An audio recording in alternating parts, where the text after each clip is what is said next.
또 내권본 능가경에서 대회야 만약 또한 저 진식에 여러가지 실답지 못한 모든 허망한 것들이 멸하면 모든 근식이 멸하는 것이니 이를 상멸이라 이름한다. 상속이 멸한다는 것은 상속의 원인이 멸하면 상속이 멸하니 소종이 멸하고 소연이 멸하면 상속이 멸하는 것이다. 어째서 그러한가? 이것이 소이기 때문이다. 의란 무시의 망상훈을 말하며 연이란 자심이 보아서 알게 되는 경계의 망상을 말한다. 라고 말하니 이 경은 통상문에 의하기 때문에 이와 같이 말한 것이며 기실론에서는 별도의 뜻에 의거함으로 앞에서 말한 것과 같다. 만약 생의 인연을 널리 논한다면 모든 식에 각각 4가지 인연이 있다. 이는 열권본 능가경에서 4가지 인연이 있어야 안식이 생기는 것이니 무엇이 4가지인가? 첫째는 자네 신임을 깨닫지 못하고 경계를 취하기 때문이요. 둘째는 무시의 때로부터 허망하게 색경계를 분별하고 훈습하여 희론을 집착하기 때문이요. 셋째는 식의 자성체가 이러하기 때문이며 넷째는 여러가지 색상 보기를 좋아하기 때문이다라고 하였으며 내권본 능가경에서는 4가지 인연 때문에 안식이 이루어지는 것이니 자심이 나타낸 것을 섭수함을 깨닫지 못하며 무시로부터 거짓되게 경계를 경험하는 습기를 헤아려 집착하며 식성의 자성인 것이며 여러가지 색상을 보려고 하는 것을 말하는 것이다. 이들을 4가지 인연이라 하니 물이 흐르는 곳인 장식에서 전식에 물결이 생기는 것이다라고 한 것과 같다. 자심이 나타낸 것을 섭수함을 깨닫지 못한다고 하는 것은 근본 무명의 인을 밝힌 것이니 그 색경계가 거친 모양이어서 현식에서 나타난 것이며 식 밖에 있는 것이 아니니 이는 자심이 섭수한 것이기 때문이다. 깨닫지 못했다고 하는 것은 무명으로 색진이 밖에 있는 것이 아님을 깨닫지 못하는 것이며 그러므로 안식을 내어 취하여 밖을 삼게 하는 것이니 이것이 초인이다. 무시로부터 헛되이 경계를 경험한 습기를 헤아려 집착한다고 하는 것은 무시망상 분습인을 나타낸 것이니 이는 현식이 본래 색진에 집착함을 말하며 이러한 습기에 의하여 안식을 내어 색진에 집착하게 하는 것이다. 식성이라 말하는 것은 자류인을 나타내는 것이니 앞에서 안식의 재성으로 인하여 분별하는 것이다. 이러한 훈습에 의하여 뒤에 안식을 내는 것이 앞에서의 재성과 같다. 여러가지 색상을 보려고 한다는 것은 명업 훈습인을 나타내는 것이니 이는 앞에서의 안식이 색상을 보고 의식은 이 색상을 보는 안식을 반영하여 의연으로 분별, 집착하여 보고자 하는 것을 말하는 것이다. 안식을 설명하는 것과 마찬가지로 그 나머지의 여러 식도 여기에 준거하여 알 수 있을 것이다. 만약 인이 멸하면의 아래는 두 번째 멸하는 뜻을 나타낸 것이다. 이 중에 2가지가 있으니 첫째는 바로 밝힌 것이고 묻기를 이하는 왕복하여 의심을 제거한 것이다. 처음 중에 만약 인이 멸하면 연이 멸한다는 것은 어느 자리에 따르더라도 대체하게 될 때에 무명인이 멸하면 경계연도 따라서 멸한다. 인이 멸하기 때문에 불상응심이 멸한다는 것은 3가지 불상응심이 직접 무명인에 의지하여 생기기 때문에 무명이 멸할 때에 또한 따라서 멸한다. 연이 멸하기 때문에 상응심이 멸한다는 것은 3가지 상응염심이 직접 경계연에 의지하여 일어나기 때문에 경계가 멸할 때에 또한 따라서 멸한다. 이러한 시종의 생멸도리에 의하여 2가지 생멸의 뜻을 밝힌 것이지 찰나 생멸의 뜻에 의거한 것은 아니다. 이 아래는 2번째 왕복해서 의심을 제거하는 것이니 먼저는 묻고 나중은 답하였다. 물음 중에 만약 마음이 멸한다면 어떻게 상속하며라고 말한 것은 외도의 주장에 대하여 이러한 물음을 한 것이다. 이는 열권본 능가경에서 만약 아리야식이 멸한다면 외도의 당견 희롱과 다르지 않다. 모든 외도들이 말하기를 모든 경계를 여으면 상속식이 멸하며 상속식이 멸하고 나면 곧 모든 식을 멸하게 된다라고 하니 대해야 만약 상속식이 멸한다면 시작 없는 때로부터의 모든 식도 마땅히 멸할 것이다라고 한 것과 같다. 이 뜻은 바로 모든 외도의 주장, 즉 만약 무상천에 나서 무상정에 들어갈 때의 모든 경계를 여으면 상속식이 멸하는 것이니 근본이 멸하기 때문에 지말도 따라서 멸한다는 것을 밝힌 것이다.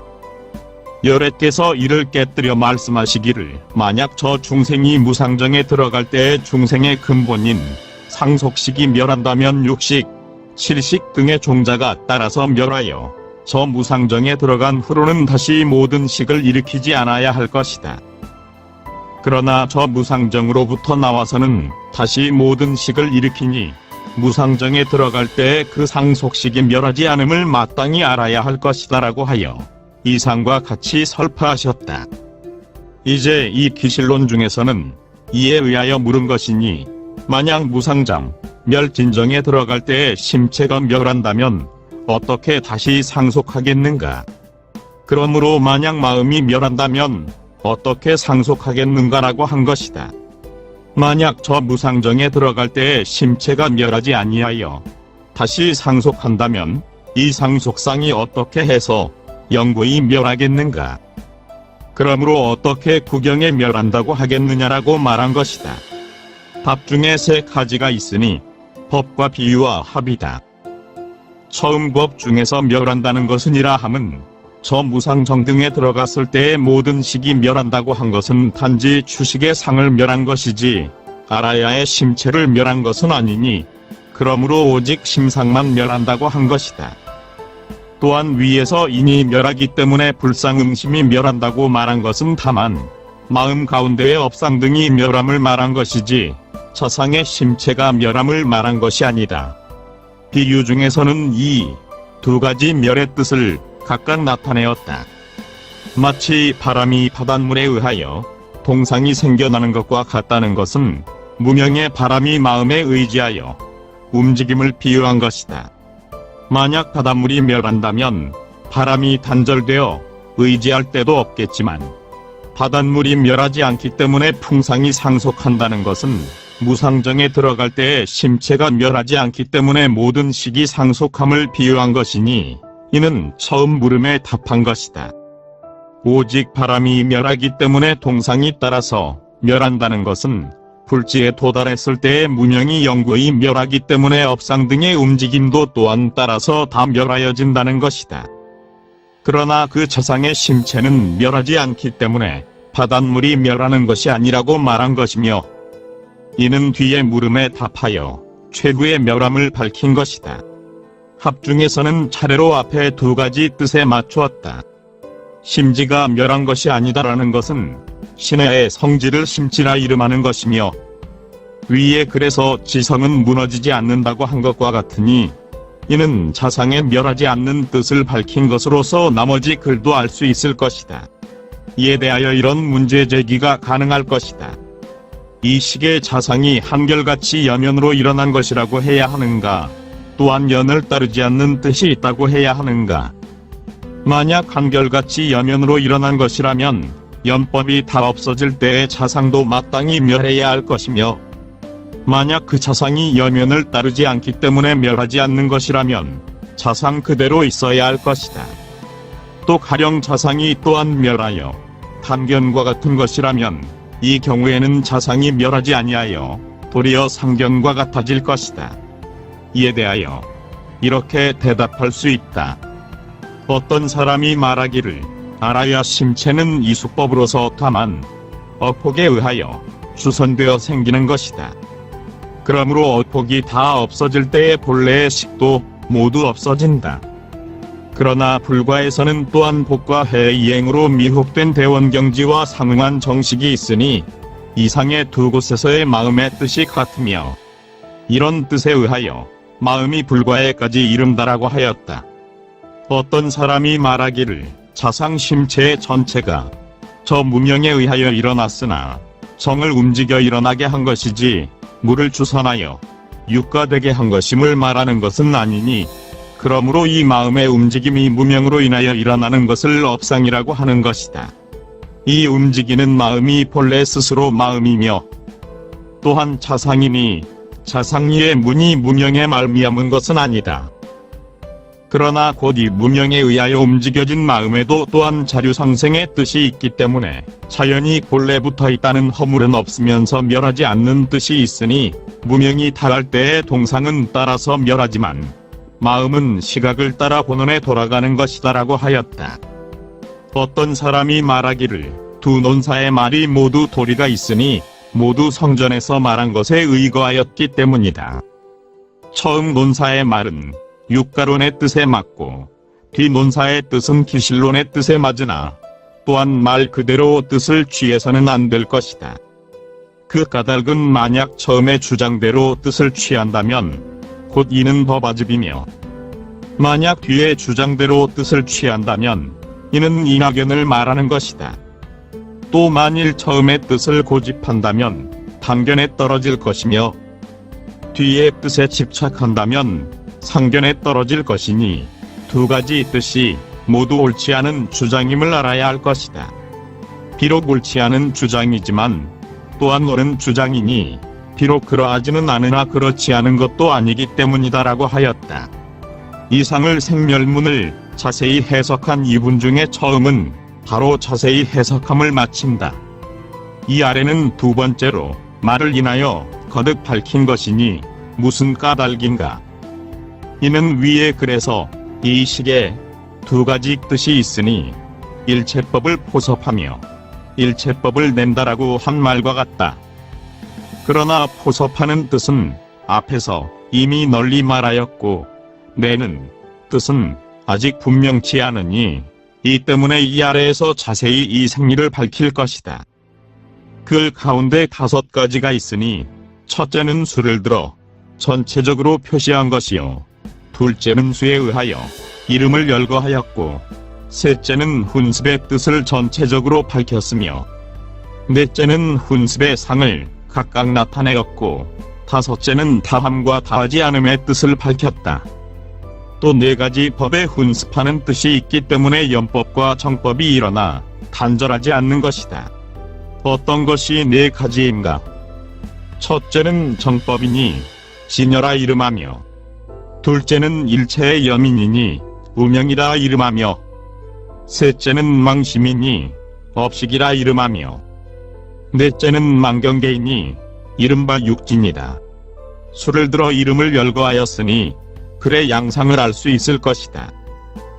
훈습의 뜻이란 세간의 의복이 실제로는 향기가 없지만 사람이 향으로 훈습하기 때문에 향기가 있는 것과 같이 이 경우도 또한 그러하여 진여정법에는 실로 염이 없지만 다만 무명으로 훈습하기 때문에 곧 염상이 있으며 무명연법에는 실로 정업이 없으나 다만 진여로 훈습하기 때문에 정용이 있는 것이다.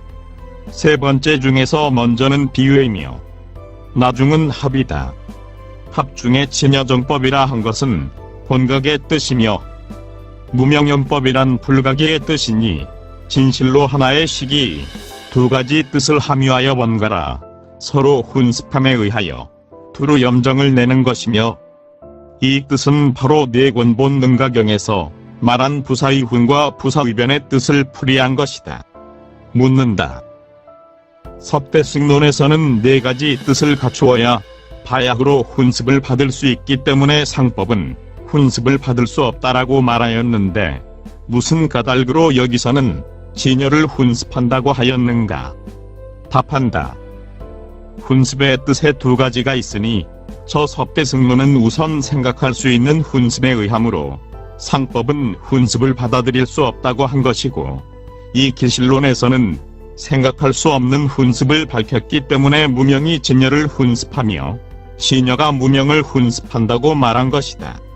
이처럼 나타내는 뜻이 같지 않기 때문에 서로 어긋나지 않는다. 그러나 이 기실론에 그래서 생멸문 내의 성정 본각을 진여라고 하였으니 따라서 훈습의 뜻이 있는 것이며 이는 진여문 중에 진여를 말한 것은 아니다. 진여문 중에서는 생리를 말하지 않기 때문이다. 이 아래는 4번째 따로 밝힌 것이다. 이 중에 2가지가 있으니 먼저는 염이고 뒤는 정이다. 어떻게 훈습하여 연법을 일으켜 단절되지 않는가? 이른바 진여법에 의하기 때문에 무명이 있고 무명연법에 인이 있기 때문에 곧 진여를 훈습하며 훈습하기 때문에 곧 망심이 있게 된다. 망심이 있어서 곧 무명을 훈습하여 진여법을 유달하지 못하기 때문에 모르는 결에 망념이 일어나 망경계를 나타낸다. 망경계의 연법에 연이 있기 때문에 곧 망심을 훈습하여 그로 하여금 염착해 하여 여러가지 업을 지어서 일체 신심 등의 고통을 받게 하는 것이다. 이 망경계 훈습의 뜻에는 두 가지가 있다. 어떤 것이 두 가지인가 하면 첫째는 증장념 훈습이고 둘째는 증장취 훈습이다. 망심 훈습의 뜻에 두 가지가 있다. 어떤 것이 두 가지인가 하면 첫째는 업식 근본 훈습이니 아라한과 벽지불과 일체 보살의 생멸구를 받을 수 있기 때문이요. 둘째는 증장분별사식 훈습이니 범부의 업계구를 받을 수 있기 때문이다. 무명 훈습의 뜻에 두 가지가 있다. 어떤 것이 두 가지인가? 첫째는 근본 훈습이니 업식을 성취할 수 있는 뜻이기 때문이요. 둘째는 소기견의 훈습이니 분별사식을 성취할 수 있는 뜻이기 때문이다. 연중에 또한 두 가지가 있으니 먼저는 묻고 뒤에는 답했다. 답 중에 두 가지가 있으니 대략 밝히는 것과 자세히 나타낸 것이다. 대략 밝히는 것 중에 진여법에 의하여 무명이 있다라고 한 것은 능운과 소훈의 체를 나타낸 것이다. 무명이 있어서 진여를 훈습한다는 것은 근본 무명의 훈습을 뜻한다. 훈습하기 때문에 망심이 있다는 것은 무명의 훈습에 의하여 업식심이 있는 것이며 이 망심으로 도리어 무명을 훈습하여 그 여달하지 못함을 증가시키기 때문에 전식과 현식 등을 이루는 것이다. 그러므로 불각하여 망념이 일어나 망경계를 나타낸다고 말한다. 모르는 결에 망념이 일어남은 곧 전상이고 망경계를 나타내면 곧 현상이다. 이 경계로 도리어 현식을 훈습하기 때문에 망심을 훈습한다고 하는 것이다. 그로 하여금 연착해 한다는 것은 제7식을 일으키는 것이고 여러가지 업을 짓는다는 것은 의식을 일으키는 것이며 일체의 고통을 받는다는 것은 업에 의하여 과보를 받는 것이다. 다음 자세히 설명한 가운데 앞에 세 가지 뜻을 자세히 설명하여 뒤에서부터 말하였는데 먼저 경계를 밝혔다. 증장념이란 경계의 힘으로 사식 중에 법집분별념을 증장하는 것이며 증장취란 사취의 번뇌장을 증장하는 것이다. 망심 훈습 중에 업식 근본 훈습이란 이 업식으로 무명을 훈습하여 상이 없는 것임을 잘 모르고 전상, 현상을 일으켜 상속하는 것이니 저 삼승인이 삼계를 벗어날 때의 사식의 분단 추구는 여이었으나 아직 변혁의 알아야 행고를 받기 때문에 삼승의 생멸고를 받는다라고 말한 것이다. 통틀어 논하자면 이 고가 시작 없는 과거로부터 있어 온 것이나 다만 새 두 가지의 훈습을 분간하기 위하여 이미 추구를 여인 때에 의거하여 말한 것이다. 증장분별사식 훈습이란 범부의 자리에서의 분단구를 말한다. 무명 훈습 중에 근본 훈습이란 근본불각이며 소기견의 훈습이란 무명에서 일어난 의식의 견해니 곧 지말불각의 뜻이다. 증장분별사식 훈습이라고 한 것은 의식의 견해번뇌가 증장된 것을 말하는 것이니 그러므로 삼교의 업의 메인 과보를 받기 때문에 범부의 업계구라고 말하였다. 무명 훈습 중에 근본 훈습이라고 한 것은 근본 무명이 진여를 훈습하여 생각을 움직이게 하는 것을 업식이나 함을 이르는 것이며 그러므로 업식을 성취하는 뜻이라고 말하였다. 소기견의 훈습이라고 하는 것은 근본 무명에서 일어난 견해가 그 의식을 훈습하여 추분별을 일으키기 때문에 분별사식을 성취하는 뜻이라고 말한 것이다. 어떻게 훈습하여 정법을 일으켜 단절시키지 않는가? 이른바 진여법이 있기 때문이니 이 진여가 무명을 훈습하는 것이며 훈습하는 인연의 힘에 의하여 곧 망심으로 하여금 생사의 고통을 싫어하고 열반 구하기를 좋아하게 하는 것이다. 이 망심의 생사의 고통을 싫어하고 열반 구하기를 좋아하는 인연이 있기 때문에 곧 진열을 훈습하여 스스로 자기의 본성을 믿어서 마음이 망령되이 움직이는 것일 뿐 앞에 경계가 없음을 알아 멀리 여의는 법을 닦는다. 이리하여 앞에 경계가 없음을 여실히 알기 때문에 여러가지 방편으로 수순행을 일으켜 집착하지도 않고 잘못 생각하지도 않으며 마침내 오랫동안 훈습한 힘 때문에 무명이 곧 멸하게 된다. 무명이 멸하기 때문에 마음에 일어나는 것이 없고 일어남이 없기 때문에 경계가 따라서 멸한다. 인과 연이 다 멸하기 때문에 심상이 모두 없어지나니 이를 열반을 얻어 자연업을 이룬다고 말한다. 두 번째는 정운을 밝혔다. 이 중에 두 가지가 있으니 먼저는 묻고 나중은 답하였다. 답 중에 또한 두 가지가 있으니 대략 밝히고 자세히 나타내었다. 대략 밝힌 가운데 먼저 진여의 훈습을 밝혔고 다음에 망시 및 훈습을 밝혔다. 이 중에 다섯 가지가 있으니 처음에 이 망심에 싫어하고 구하기 좋아하는 인연이 있기 때문에 자기의 본성을 믿는다라고 한 데까지는 십신유 중의 신을 밝힌 것이다. 두 번째 마음이 망령되이 움직이는 것일 뿐 앞에 경계가 없는 것임을 알아 멀리 여의는 법을 닦는다라고 한 것은 사면이 중에 수행을 나타낸 것이다. 앞에 경계가 없음을 여실히 알기 때문이라는 것은 초지의 견도에서 유식관 이 이루어짐을 밝힌 것이다. 여러가지 방편으로 오랫동안 훈습한 힘으로라고 한 데까지는 십지의 수도 위중에서 만행을 닦음을 나타낸 것이다. 무명이 바로 멸하고 의 아래는 다섯 번째 과지에서 열반을 증득함을 나타내었다. 망심 훈습의 뜻에 두 가지가 있다. 어떤 것이 두 가지인가? 첫째는 분별사식 훈습이니 모든 범부와 이승인 등이 생사의 고통을 싫어함에 의하여 힘이 닿는 대로 점차로 위없는 도에 나아가기 때문이다. 둘째는 의훈습이니 모든 보살의 발심이 용맹스러워 속히 열반에 나아감을 말하기 때문이다. 두 번째 자세히 설명한 가운데서 먼저 망훈을 밝혔다. 이 중에 분별사식이란 통틀어 말하면 칠식을 다 분별사식이라 하지만 강한 쪽으로 말하면 다만 의식만을 취하는 것이니 이는 분별의 작용이 강하여 모든 일을 통틀어 반영하기 때문이다. 이제 이 글 가운데서는 강한 쪽으로 말하였다.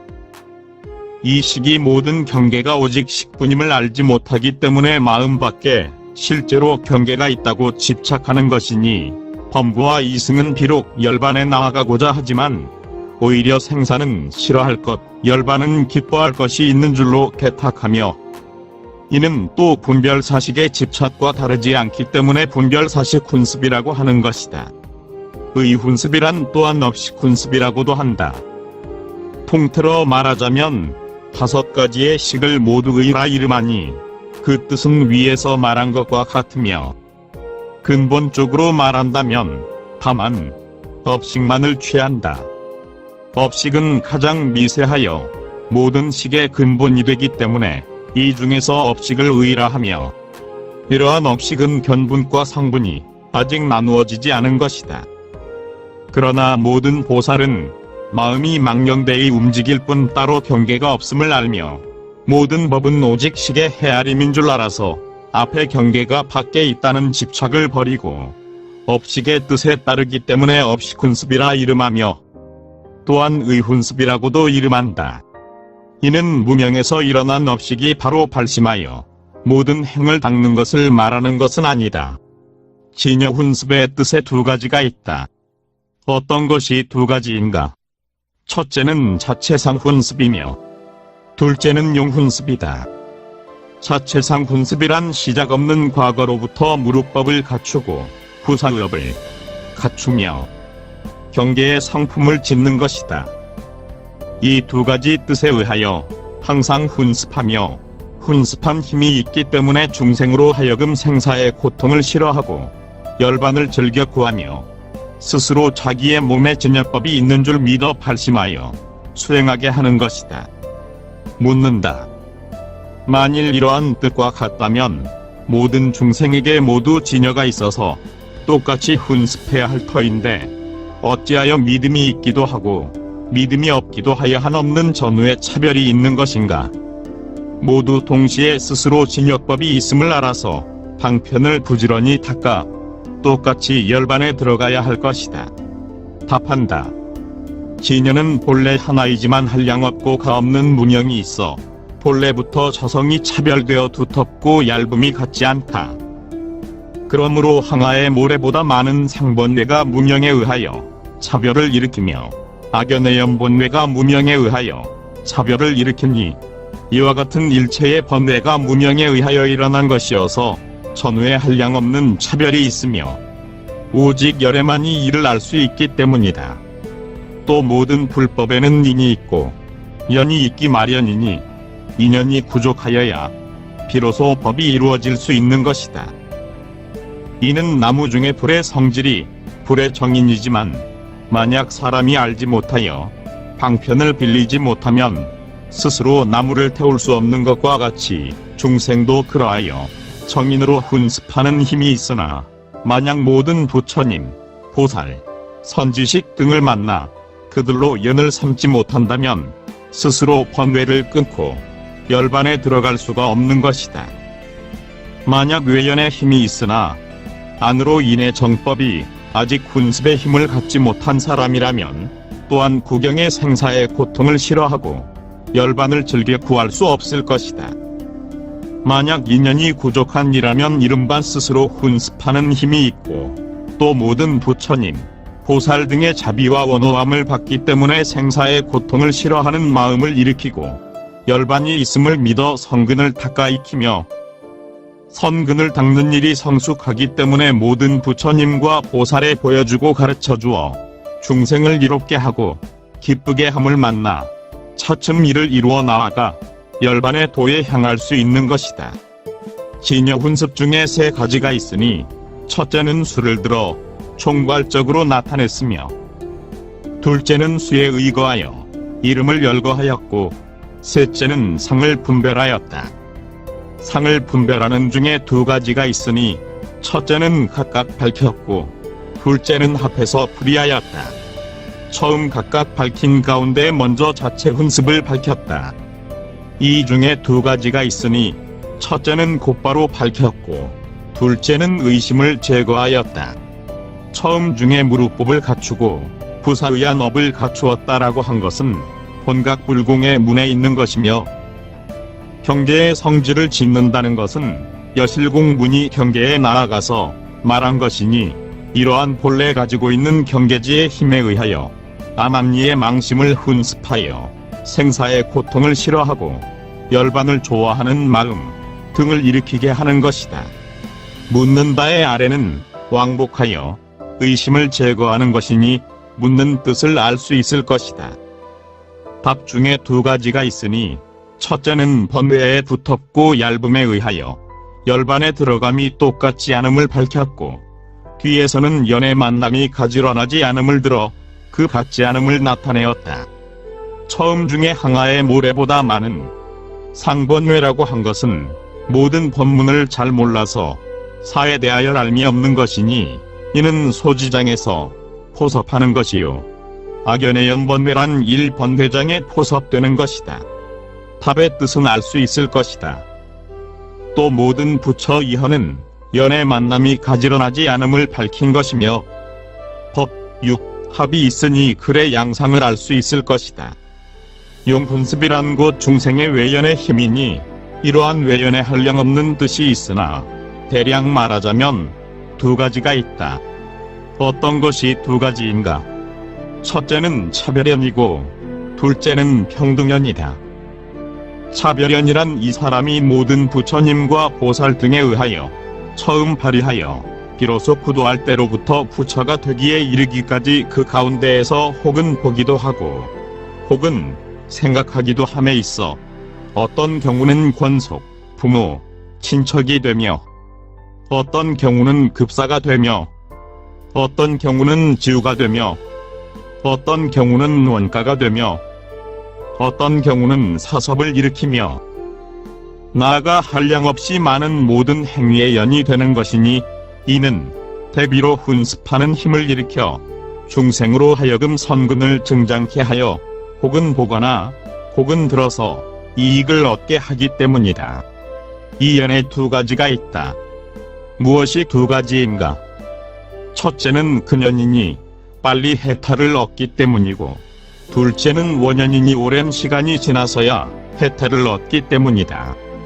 이 가깝고 먼 두 연을 분별하면 다시 두 가지가 있다. 무엇이 두 가지인가 하면 첫째는 증장행연이고 둘째는 수도연이다. 평등연이란 모든 부처님과 보살이 일체 중생을 제도하여 해탈시키고자 하여 자연히 이들을 훈습하여 항상 버리지 않는 것이다. 이는 동체지력으로서 중생의 견문에 따라 응하여 엄용을 나타내는 것이니 이른바 중생이 삼매에 의지하여야 평등하게 모든 부처님을 볼 수 있기 때문이다. 용훈습 중에 또한 세 가지가 있으니 이른바 총체적으로 표시한 것과 이름을 열거한 것과 모양을 분별한 것이다. 두 번째 이름을 열거한 것 중에 차별연이란 저 범부와 이승의 분별 사식 훈습을 위하여 연을 짓는 것이니 연을 짓는 자는 십신 이상에서 모든 부처님에 이르기까지 모두 연을 짓게 되는 것이다. 평등연이란 모든 보살의 업식 훈습을 위하여 연을 짓는 것이니 연을 짓는 자는 초지 이상으로부터 모든 부처에 이르기까지 동체지력에 의하여서야 비로소 평등연을 짓기 때문이다. 세 번째 모양을 분별하는 중에 먼저 차별연을 밝혔다. 이 가운데 두 가지가 있으니 합하여 밝히고 펼쳐서 해석하였다. 펼쳐서 해석한 가운데 또한 두 가지가 있으니 먼저는 근, 원의 두 가지 연을 밝혔고 뒤에는 행, 해의 두 가지 연을 밝혔다. 증장행연이란 보시, 지계 등의 모든 행을 일으키기 때문이며 수도연이란 문, 사, 수를 일으켜서 도에 들어가기 때문이다. 평등연 중에 두 가지가 있으니 먼저 연을 짓는 자를 밝혔고 이른바 이현은 평등의 뜻을 풀이하였다. 삼매에 의하여 평등하게 본다는 것은 10회 이상의 모든 보살들이 부처님 보신에 한량없는 상호가 모두 한계가 없어서 문제상을 여의었음을 보기 때문에 평등하게 모든 부처님을 본다고 한 것이다. 만약 산란한 마음에서는 이와 같은 상호가 분체상을 떠나 있음을 볼 수 없는 것이니 그러므로 삼매에 의하여라고 말하였다. 위에서부터 채, 용의 훈습을 따로 설명하여 마쳤다. 이 채, 용의 훈습을 분별함에 다시 두 가지가 있다. 무엇이 두 가지인가?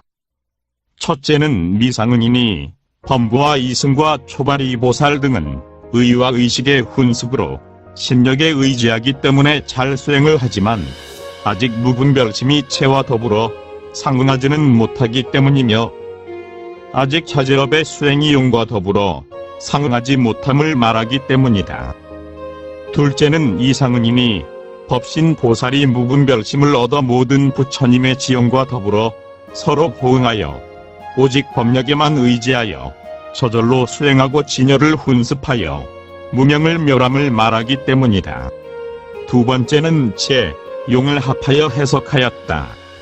이 중에 두 가지가 있으니 전체적으로 나타낸 것과 따로 풀이한 것이다. 따로 풀이한 가운데서 먼저 미상응을 밝혔는데 그 가운데 의와 의식의 훈습이라고 한 것은 범부와 이승을 의식 훈습이라고 하는 것이니 곧 이는 분별사식 훈습이고 초발이 보살 등 10회 이상을 의훈습이라고 하는 것이니 곧 이는 업식 훈습의 뜻이며 앞에서 설명한 것과 같다. 이 중에서 저 법신 보살이 법신을 증득할 때 능견상을 여의기 때문에 십지 이전의 보살을 의훈습이라 한다고 말하였으니 업식에 의지하여 능견상이 있는 것이기 때문이다. 만약 세속지로 보신부를 보는 뜻에 의한다면 금강심 이하에서 모두 견상이 있음을 통틀어 업식훈습이라 하는 것이니 아래에서 설명하는 것과 같다. 아직 무분별심이 체와 더불어 서로 호응하지 못했다라는 것은 아직 모든 부처님의 법신의 체와 더불어 상응하지 못했기 때문이고, 아직 자제업이 용과 더불어 상응하지 못했기 때문이라는 것은 아직 부처님의 응신, 화신의 이신의 작용과 더불어 상응하지 못했기 때문이다. 이 상응 중에 법신보살이란 식지보살이요, 무분별심을 얻었다는 것은 체와 더불어 서로 보응하기 때문이다. 모든 부처님의 지용과 서로 보응한다는 것은 열양지가 있기 때문이요, 저절로 수행하게 된다는 것은 팔지 이상에서는 공용이 없기 때문이다. 말에 의하여 거듭 나타냄의 5가지 부분이 있는 중에서 4번째 2가지 훈습을 각각 밝힘을 앞에서 마쳤다. 또한 연법은 시작 없는 과거로부터 훈습하여 단절되지 않다가 마침내 부처가 된 후에는 곧 단절함이 있으나, 정법 훈습은 곧 단절함이 없어서 미래에까지 다하는 것이니 이 뜻이 무엇인가? 진여법이 항상 훈습하기 때문에 망심이 곧 멸하고 법신이 밝게 나타나 작용의 훈습을 일으키므로 단절함이 없다. 이 아래는 5번째로 2가지 훈습이 다하고 다하지 않은 뜻을 밝혔다. 연후는 이치에 어긋나 일어나기 때문에 멸진함이 있으나, 정법의 훈습은 이치에 순응하여 일어나 이치와 상응하기 때문에 멸진함이 없음을 밝히고자 한 것이니, 그래 양상을 알 수 있을 것이다. 현시정 2분 내에 바로 불이한 가운데 크게 2 부분이 있으니, 첫 번째 법장문을 해석함을 앞에서 마쳤다. 이 아래는 2번째 의장문을 해석한 것이다. 위의 이 의분 중에서 2가지 뜻을 세웠으니 이른바 대의와 승리이다. 이제 이 글 중에서는 바로 대의를 해석하고 겸해서 승리를 나타내었다. 이 가운데 2가지가 있으니, 첫째는 체, 상의 이대를 전체적으로 풀이하였고, 둘째는 용대의 뜻을 따로 풀이하였다. 또한 진여의 자체상이란 일체의 범부, 성문, 연각, 보살, 재불에게 증감됨이 없으며, 앞에서 나는 것도 아니요 뒤에서 멸하는 것도 아니어서 필경에 늘 변함이 없어서 본래부터 성품이 스스로 모든 공덕을 가득 채운 것이다. 이른바 자체의 대지의 광명의 뜻이 있기 때문이며, 법계를 두루 비치는 뜻이 있기 때문이며, 진실하게 아는 뜻이 있기 때문이며, 자성청정심의 뜻이 있기 때문이며, 상, 낙, 답, 정의 뜻이 있으며, 청량하여 변하지 않고 자재로운 뜻이 있기 때문이다. 이와 같은 항아의 모래보다 많은 불리, 부단불이, 부사의한 불법을 구족하고 마침내 만족하여 부족한 것이 없다는 뜻이기 때문에 열애장이라 하며, 또한 열애법신이라 이름하는 것이다. 묻는다. 위에서 진여는 그 체가 평등하여 모든 모습을 여였다고 말하였는데, 어찌하여 다시 진여의 체에 이와 같은 여러가지 공덕이 있다고 말하는가? 답한다.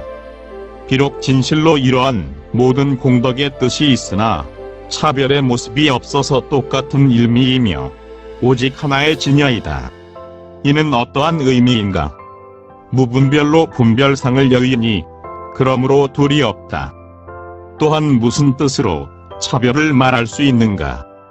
법식의 생멸상에 의하여 나타내는 것이다.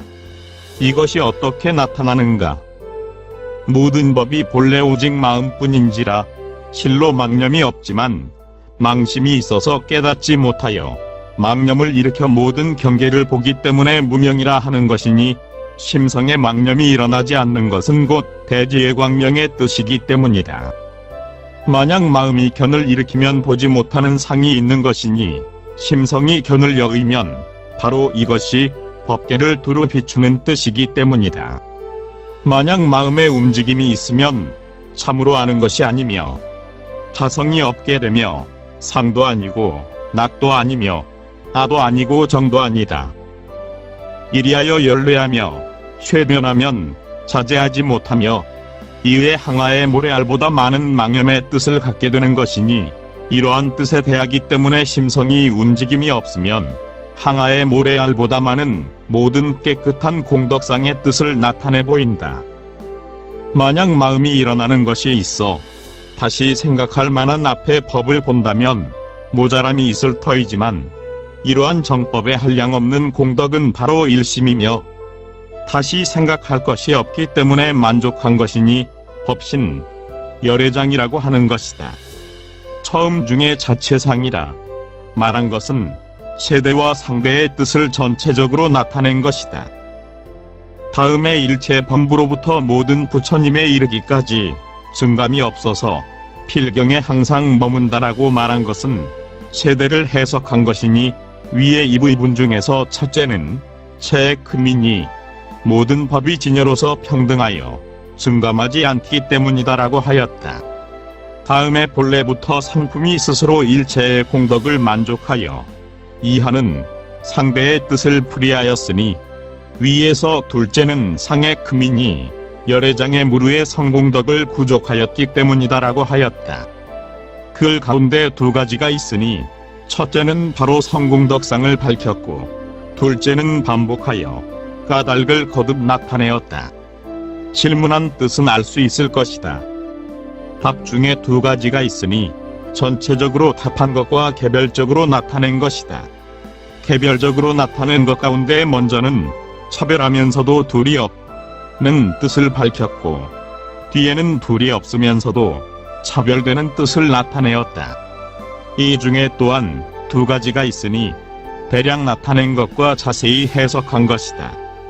대략 나타낸 것 중에 업식 생멸상에 의하여 나타낸다라고 말한 것은 생멸상 내에 모든 허물이 있지만 다만 그 근본만을 들었기 때문에 업식이라 하는 것이며 이런 모든 허물에 대하여 모든 공덕을 설명한 것이다. 이것이 어떻게 나타나는가? 이하는 개별적으로 모든 허물에 대하여 덕의 뜻을 나타낸 것이니 근의 양상을 알 수 있을 것이다. 이 아래는 두 번째 용대의 뜻을 따로 풀이한 것이다. 이 가운데 두 가지가 있으니 전체적으로 밝힌 것과 각각 풀이한 것이다. 또한 진여의 용이란 이른바 모든 부처님과 열애가 본래 인지에서 대자비를 일으켜 모든 바람이를 닦아서 중생을 서파하며 크나큰 서원을 세워 모든 중생계를 모두 도탈시키고자 하여 겁의 수를 한정하지 않고 미래에까지 다하는 것이니 모든 중생 돌보기를 자기 몸과 같이 하기 때문이며 그러면서도 중생상을 취하지 않는다. 이는 무슨 뜻에 의해서인가? 모든 중생과 자신의 몸이 진여로서 평등하여 다름이 없는 것인 줄 여실히 알물 말하기 때문이다.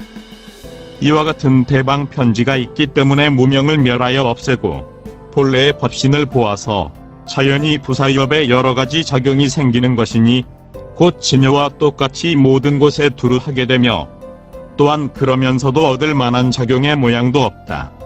왜 그런가? 말하자면 모든 부처님과 열애는 오직 법신 지상의 몸이며 제1이제로서 세제의 경계가 없는 것이어서 시작을 여긴 것이나 다만 중생의 견문에 따라 이익되게 하기 때문에 용이라 말하는 것이다. 처음 중에 또한 두 가지가 있으니 첫째는 과에 대하여 인을 든 것이요 둘째는 인을 드러내어 과를 나타낸 것이다. 처음 인을 든 가운데 또한 세 구절이 있으니 먼저는 행이고 다음은 원이며 뒤에는 방편을 밝힌 것이다. 처음에 재불이 본래 인지에 있어 중생을 서파한다라고 말한 것은 본행을 든 것이다. 다음에 대서원을 세워서 미래에까지 다한다고 말한 것은 본원을 든 것이다. 다음에 중생을 돌보기를 진여로서 평등하다고 한 것은 지혜와 자비의 큰 방편을 든 것이다. 이러한 대방 편지가 있기 때문에 이하는 두 번째로 과를 나타낸 것이니 이 중에 또한 세 가지가 있다.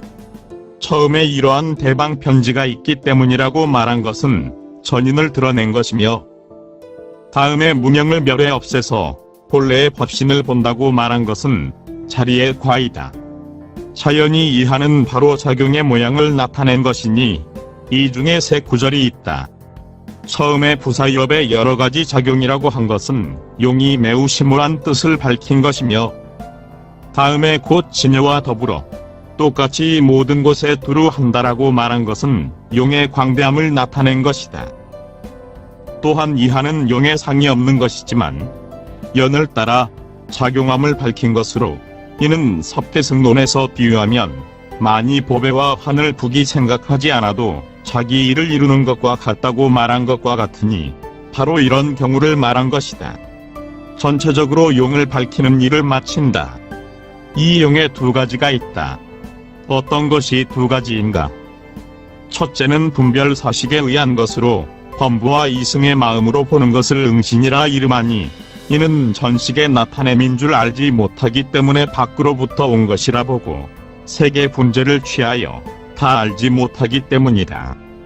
둘째는 업식에 의한 것이니 이는 모든 보살이 초발이로부터 보살 구경지에 이르기까지 마음으로 본 것이니 이를 보신이라 함을 말하는 것이다.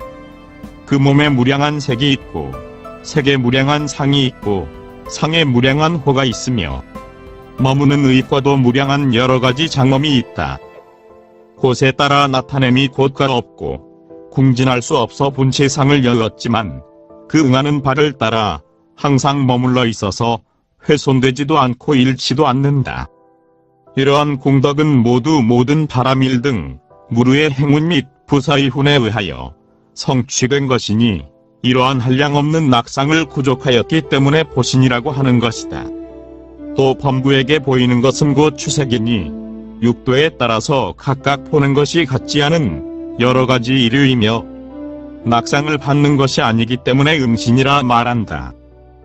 다음 초발의 보살 등이 보는 것은 진여법을 깊이 믿기 때문에 적은 부분으로나마 보신을 보아서 저 보신의 색상이 장엄한 등의 일이 오는 것도 없고 가는 것도 없어 분지를 떠났으며 오직 마음에 의하여 나타날 뿐 진여를 떠나지 않은 것임을 아는 것이다. 그러나 이 보살은 아직 스스로를 분별하고 있으니 이는 아직 법신의 자리에 들어가지 못했기 때문이다. 만약 정심을 얻으면 보는 것이 미묘하여 그 작용이 점점 수승해지고 나아가 보살치가 다음에 이르러 보는 일이 구경하게 되거니와 만약 업식을 여의면 보는 모습이 없어지는 것이니 모든 부처님의 법신은 피차의 색상을 서로 보는 일이 없기 때문이다. 묻는다. 만약 모든 부처님의 법신이 색상을 여였다면 어떻게 색상을 나타낼 수 있겠는가? 답한다. 곧 이 법신은 색의 체이기 때문에 색을 나타낼 수 있는 것이다. 이른바 본래부터 색과 심은 둘이 아니니 왜냐하면 색의 본성은 곧 지인 까닭에 색의 체의 형체가 없는 것을 지신이라 하며 지성은 곧 색인 까닭에 법신이 모든 곳에 두루한다고 말하는 것이다.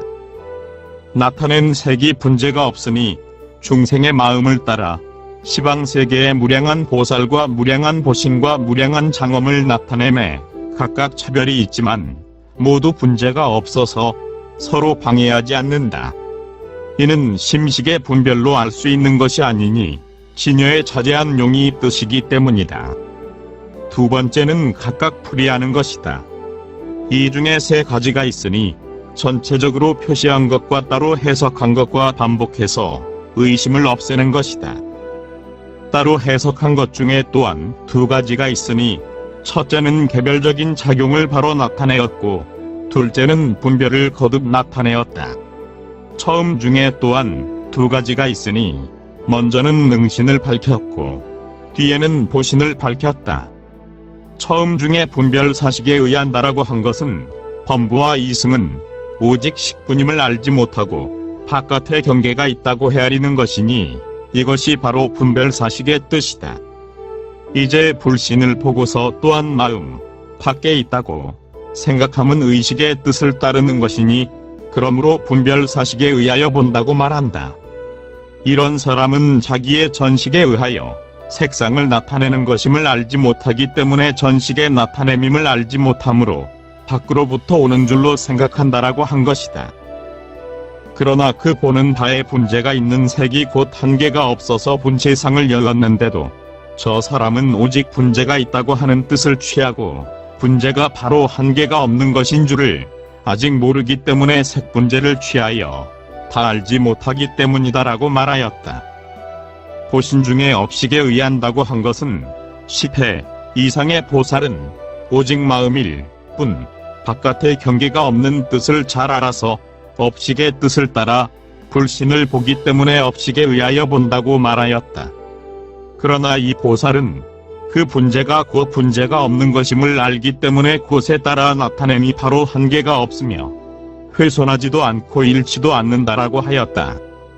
이러한 장애 없는 부사의한 일이 모두 육도의 심행의 훈습과 진여의 부사의훈으로 말미암아 성취한 것이므로 이런 뜻에 의하여 보신이라 이름한다.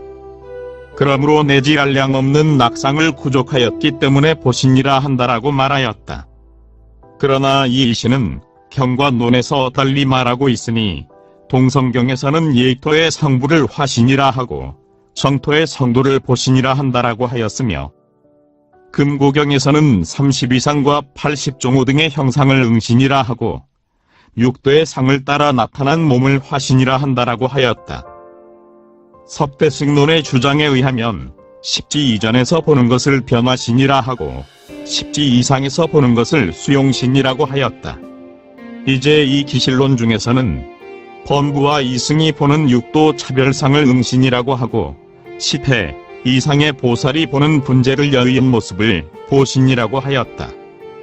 이와 같이 같지 않음이 있는 것은 법문이 한량이 없어서 오직 한 길만이 아니므로 곳에 따라 시설하였기 때문이니 모두 도리가 있는 것이다. 그러므로 석대승론 중에서는 십지 이전에 흩어진 마음으로 보는 분재가 있는 상을 말하기 때문에 화신에 속한 것이지만 이제 이 기실론 중에서는 이 보살의 삼매로 보는 분재를 여의은 모습을 밝힌 것이기 때문에 보신에 속하는 것이니 이런 도리에 의하여 서로 어긋나는 것이 아니다. 또 범부에게 보이는 것이 하는 두 번째 거듭 분별을 나타낸 것이다. 먼저 응신을 밝혔으니 그의 양상은 알 수 있을 것이다. 다음 이하는 보신의 상을 나타내었다. 이 중에 두 가지가 있으니 먼저는 십지 이전에서 보는 것을 밝혔고 뒤에는 십지 이상에서 보는 것을 나타내었다. 처음 중에 진여법을 깊이 믿기 때문에 적은 부분이나마 본다라고 한 것은 10회 중의 인공문에 의하여 진여의 이치를 보는 것과 같은 것이니 이는 비슷하게 한 것이므로 적은 부분이라 한 것이다. 만약 정심을 얻으면 이하는 지 위에서 보는 것을 나타낸 것이며 만약 업식을 여의면 보는 모습이 없다는 것은 업식에 의지하여야 천상과 현상이 있기 때문에 업식을 여의면 곧 보는 상이 없다는 것이다. 묻기를 이하는 반복하여 의심을 제거한 것이니 그의 양상을 알 수 있을 것이다. 현시정의 뇌에 크게 나누어 두 부분이 있는데 이상 첫 번째 세운 법과 의를 바로 해석하여 마쳤다. 다음은 생멸문으로부터 곧 진여문에 들어가는 것을 나타내었다. 이른바 오름의 색과 심을 추구해 보건대 육진 경계가 필경 생각할 만한 모양이 없으며 또한 마음에는 형상도 없어서 시방으로 찾아보아도 끝내 얻을 수가 없으니 마치 사람이 방향을 모르기 때문에 동쪽을 서쪽이라고 하지만 방향 자체는 실로 변화된 것이 없는 것과 같다. 중생도 그러하여 무명으로 혼미하기 때문에 마음을 망념이라 하지만 마음은 실로 움직이지 않는 것이며 만약 관찰하여 마음에 망념이 없는 줄 알면 곧 수순하게 되어 진여문에 들어가기 때문이다. 두 번째는 통발로부터 본지에 들어가는 문을 열어보였다. 이 가운데에 세 가지가 있으니 전체적으로 나타낸 것과 각각 해석하는 것. 세 번째는 총결이다. 전체적으로 나타낸 것 중에 오름의 색과 심을 추구해 보건대라고 한 것은 색음을 색이라고 하고 나머지 넷은 심이라고 한 것이다. 각각 해석한 중에 먼저 색관을 해석하였으니 모든 색을 분석하여 극미에까지 이르게 하여도 영구히 얻을 수가 없으며 마음을 떠난 밖에는 생각할 만한 모습이 없기 때문에 육진이 필경의 무념이라고 한 것이다. 다만 마음 밖에 달리 색진이 없을 뿐만 아니라 마음에서 색을 찾아보아도 또한 얻을 수가 없기 때문에 마음의 형상이 없어서 시방으로 찾아보아도 끝내 얻을 수가 없다라고 한 것이다. 마치 사람이 이하는 두 번째 마음을 관찰하는 법이니 먼저는 비유이며 나중은 합이다. 합중의 마음은 실로 움직이지 않는다라고 한 것은 동념을 추구해 본다면 이미 없어졌거나 아직 생기지 않은 것이요. 중간에 머무는 바가 없으며 머무는 바가 없기 때문에 곧 일어남이 없으므로 심성이 실로 움직이지 않음을 안다는 의미이다. 만약 잘 관찰하여 이하는 세 번째 총결이니 곧 수순하게 된다는 것은 방평관이고 신영운에 들어간다는 것은 정관이다. 두 번째는 삿된 집착을 대체하는 부분이다. 글에 또한 네 가지가 있으니 첫째는 전체적으로 나타내어 수를 들었고 둘째는 수에 의하여 이름을 열거하였으며 세 번째는 이름에 의하여 모양을 분별하였고 네 번째는 구경의 집착을 여임을 전체적으로 나타내었다. 삿된 집착을 대체한다는 것은 모든 삿된 집착이 모두 악연에 의한 것이니 만약 나를 여으면 곧 삿된 집착이 없는 것이다. 이 악연에 두 가지가 있다. 처음에 전체적으로 표시하여 수를 들었다. 어떤 것이 두 가지인가? 첫째는 인악연이고 둘째는 모박연이다. 두 번째 이름을 열거한 가운데 인악연이라고 하는 것은 총상에 주재하는 자가 있다고 헤아리는 것을 인하집이라 하며 법악연이란 모든 법이 각기 체성이 있다고 헤아리기 때문에 법집이라 한다. 법집은 곧 이승이 일으키는 것이며 이 중에 인집은 오직 불법을 취하는 안에서 처음 대승을 배우는 사람이 일으키는 것이다. 인악연이란 모든 범부에 의하여 말해지는 것으로 다섯 가지가 있다. 무엇이 다섯 가지인가? 첫째는 경에서 열의 법신이 필경정막하여 허공과 같다라고 하는 말을 듣고 이것이 집착을 깨뜨리기 위한 것인 줄 모르기 때문에 곧 허공이 열의 성이라 여기는 것이니 이를 어떻게 대체하는가? 허공상은 망법인지라 체가 없어 여실하지 못한 것이나 색에 대하기 때문에 곧 볼만한 모습이 있는 것이어서 마음으로 하여금 생멸케 하는 것이다. 그런데 모든 색법이 본래 마음이요 실로 밖에 색이 없는 것이니 만약 밖에 색이 없다면 허공에 상도 없음을 밝힌 것이다.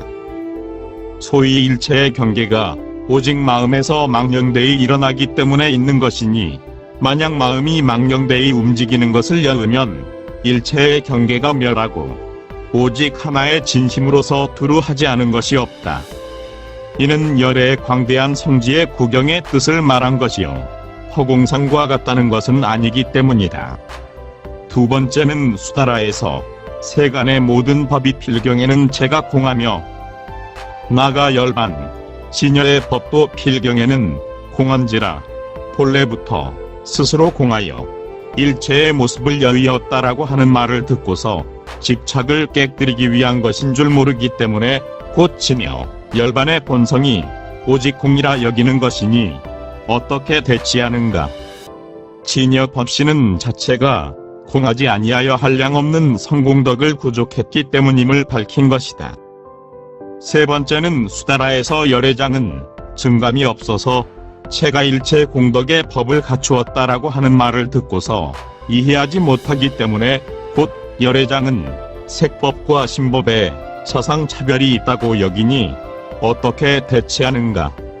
오직 진여의 뜻에 의해 말하였기 때문이며 생멸음의 뜻에 의하여 나타냄을 차별이라고 말하였기 때문이다. 네 번째는 수다라에서 모든 세간의 생사연법이 다 열애장에 의하여 있는지라 모든 법이 진여를 여의지 않았다는 말을 듣고 이해하지 못하기 때문에 열애장 자체에 일체 세간의 생사 등의 법을 갖추었다고 여기니 어떻게 대체하는가?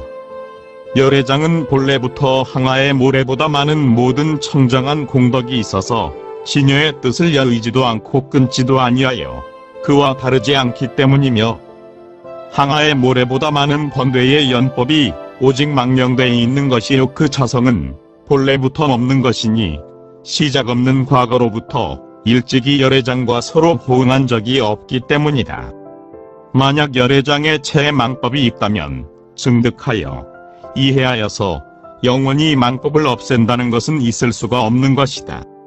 다섯 번째는 수다라에서 열애장에 의지하기 때문에 생사가 있으며 열애장에 의지하기 때문에 열반을 얻을 수 있다라고 하는 말을 듣고 이해하지 못하기 때문에 중생은 처음이 있다고 하고, 처음을 보기 때문에 또한 열애가 얻은 열반이 마침이 있어서 다시 중생이 된다고 하니 어떻게 대체하는가?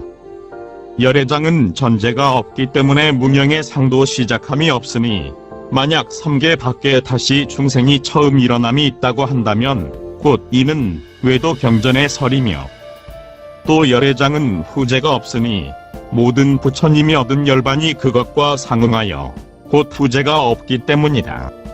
세 번째 성을 분별하는 중에 먼저 이낙연을 밝혔다.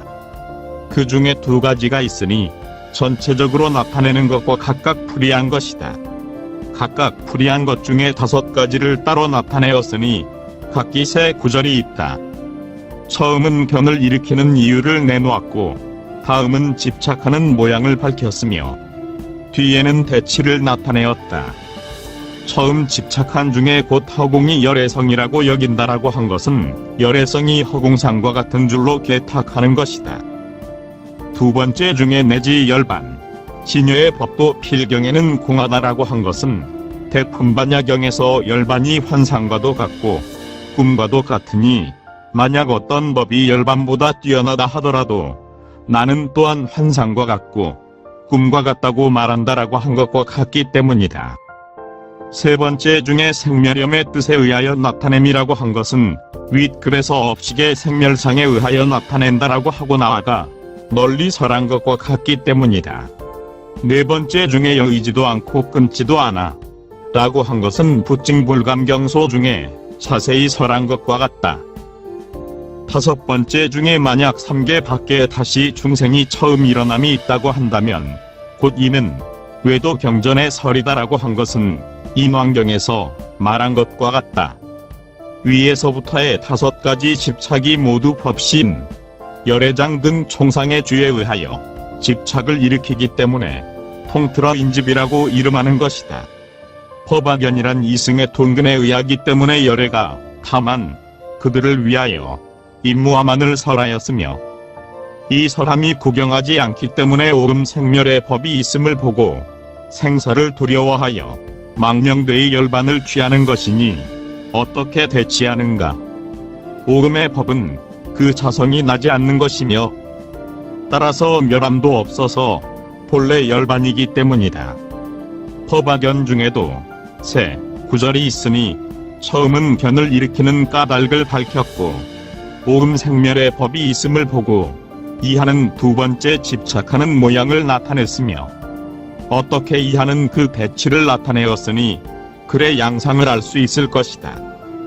다음에 망집을 끝까지 다 여의인다는 것은 연법과 정법이 모두 서로 의지하는 것이어서 말할 만한 자상이 없음을 알아야 할 것이다. 그러므로 일체의 법이 본래부터 색도 아니요 심도 아니며 지도 아니요 식도 아니며 유도 아니요 무도 아니어서 필경의 그 모양을 말할 수 없는데도 말함이 있는 것은 열애의 교묘한 방편으로 언서를 빌려서 중생을 인도하는 것임을 알아야 할 것이다. 그 취지는 모두 망념을 떠나 진여에 돌아가게 하기 위한 것이니 모든 법을 생각하면 마음을 생멸케 하여 참된 지혜에 들어가지 못하기 때문이다. 네 번째는 구경에 집착을 여의는 뜻이니 그 중에 두 가지가 있다.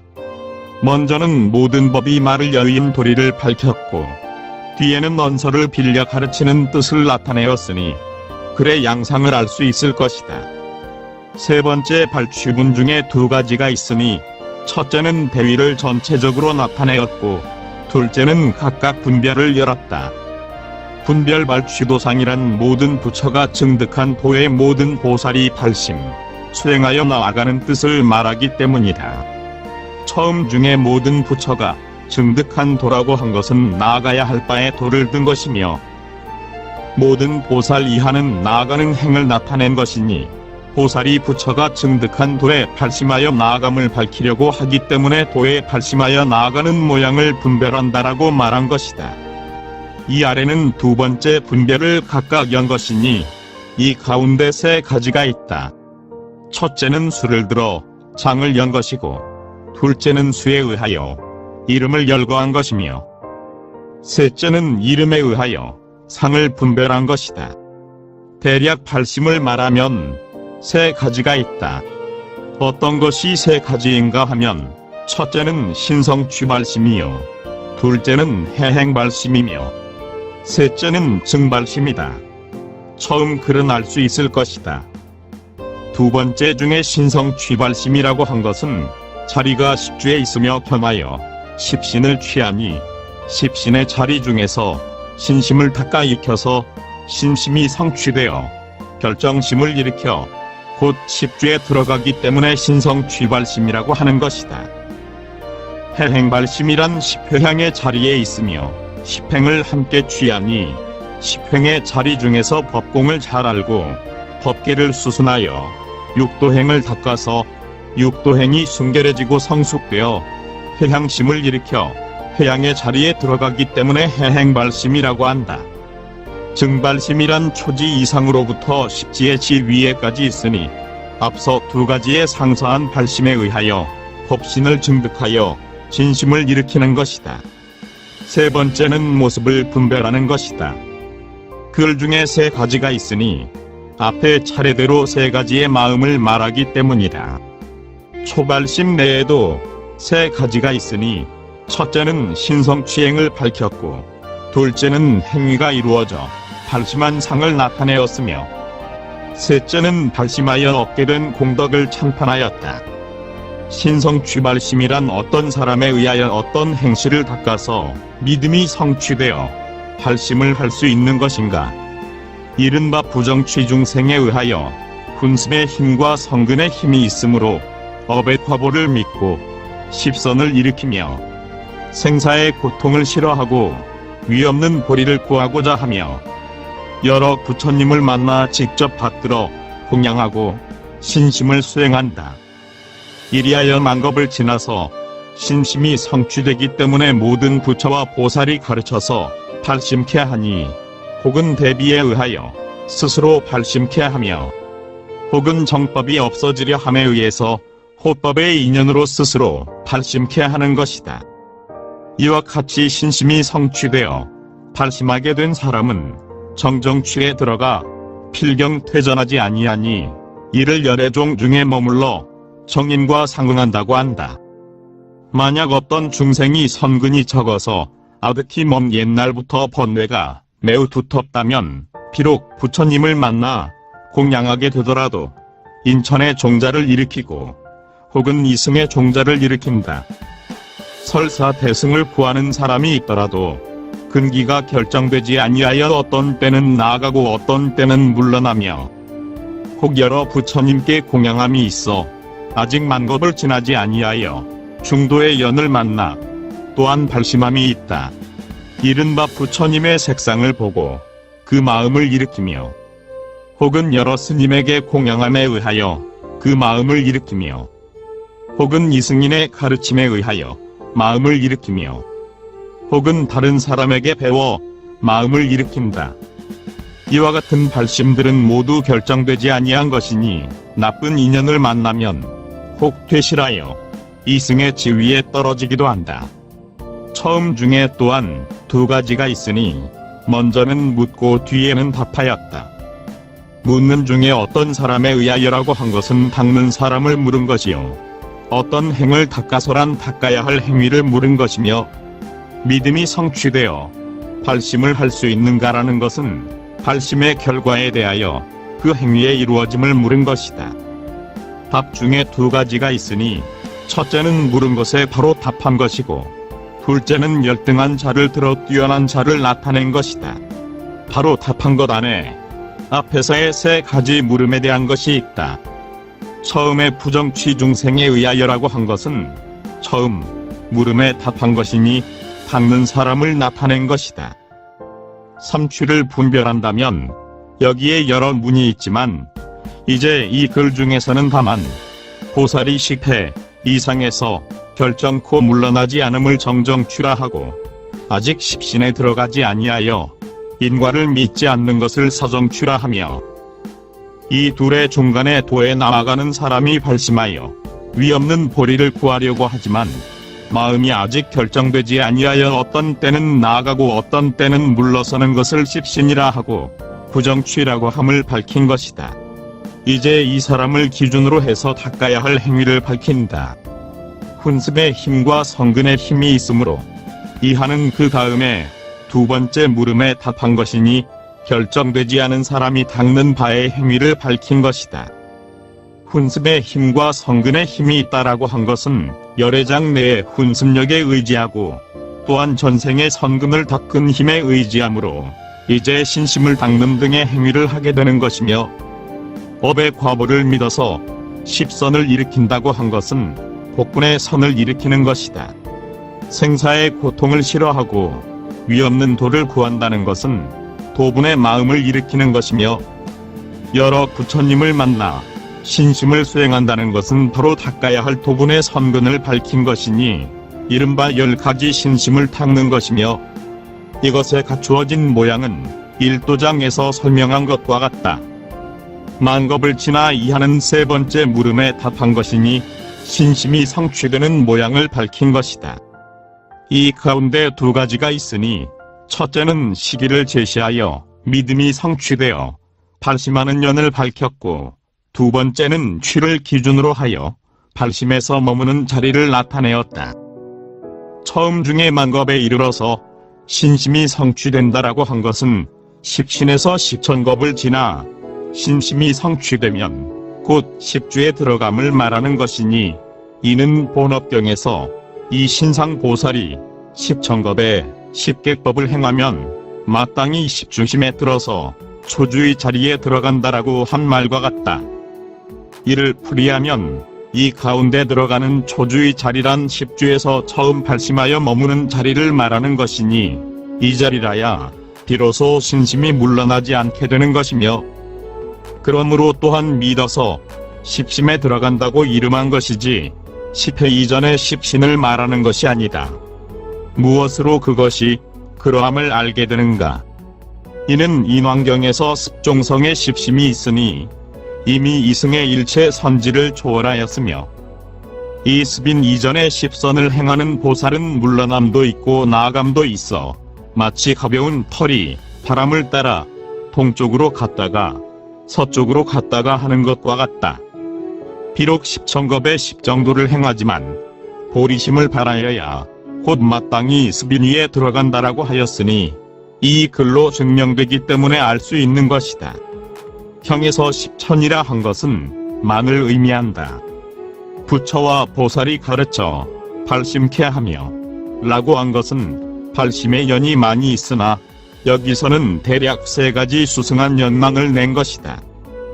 이와 같이 이하는 그 발심이 머무는 자리를 나타낸 것이고, 신심이 성취되어 정정취에 들어간다라고 한 것은 곧 십회의 초발심주에 들어간 것이므로 필경퇴전하지 않는다고 말하였으며, 이때 바로 습종성의 자리에 있는 것이므로 열애종 중에 머문다고 한다라고 하였고, 그 닦는 행위가 불성을 수순하기 때문에 또한 정인과 상응한다라고 말한 것이다. 이상으로 앞에 세 가지 물음에 바로 답하여 마쳤다. 만약 어떤 중생이 이하는 열등한 자를 들어 뛰어난 자를 나타내었다.